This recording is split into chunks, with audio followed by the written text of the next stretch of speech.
국내 건설 부동산 업계는 올 한 해 극심한 침체를 경험하며 내년에는 좀 나아지기를 기대하고 있습니다. 네, 하지만 내년 역시 쉽지 않은 한 해가 될 것이란 전망이 나왔습니다. 박진중 기자입니다. 극심한 내수 경기 침체로 힘든 보릿고개를 넘고 있는 국내 건설업계. 올해보다 나은 내년을 기대하지만 상황이 녹록치는 않습니다. 불안한 대외 경제 변수에 국내 시장 역시 저성장 기조가 이어질 것으로 예상되기 때문입니다.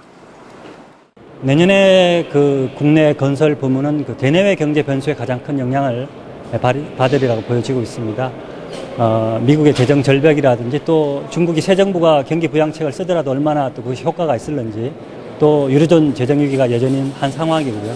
이런 것들이 가장 건설 부문의 불확실성 요인으로 작용하리라고 보여지고 있습니다. 우선 지난 3년간 상승세를 보였던 건설 수주 전체 규모가 감소할 것으로 보입니다.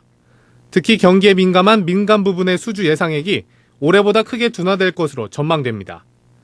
여기다 주택과 도시형 생활주택 등 주거 부분 수주 증가세가 주춤하는 것도 내년 전망을 어둡게 하는 부분입니다. 그나마 정부의 SOC 투자 예산이 3.6% 증액돼 공공부분 수주가 늘어나는 것은 다행입니다. 거래 활성화에 대한 기대감으로 내년을 기다리는 부동산 거래 시장도 어렵기는 마찬가지입니다. 최근 몇 년간 정부가 이어온 아파트 공급 확대 정책이 내년에도 가격 상승에 발목을 잡을 것이란 분석입니다.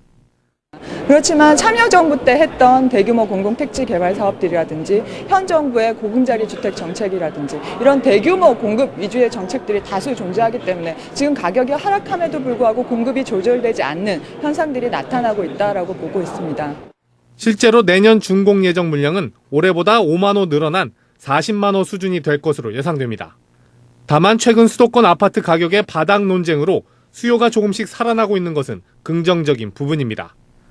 또 새 정부 출범 후 부동산 경기 부양을 위한 정책적 변화가 예상되는 만큼 내년 하반기 시장의 흐름은 괜찮을 것이란 기대감이 높아지고 있습니다. 건설업계는 내년엔 불황을 꼭 타개하겠다며 새로 들어설 정부가 힘이 돼주길 기대하는 모습입니다. 하지만 과거 정책에 부양 효과를 얻지 못했던 만큼 근본적인 해결을 위해 거시적 정책이 필요할 것으로 보입니다. 한국경제TV 박진준입니다.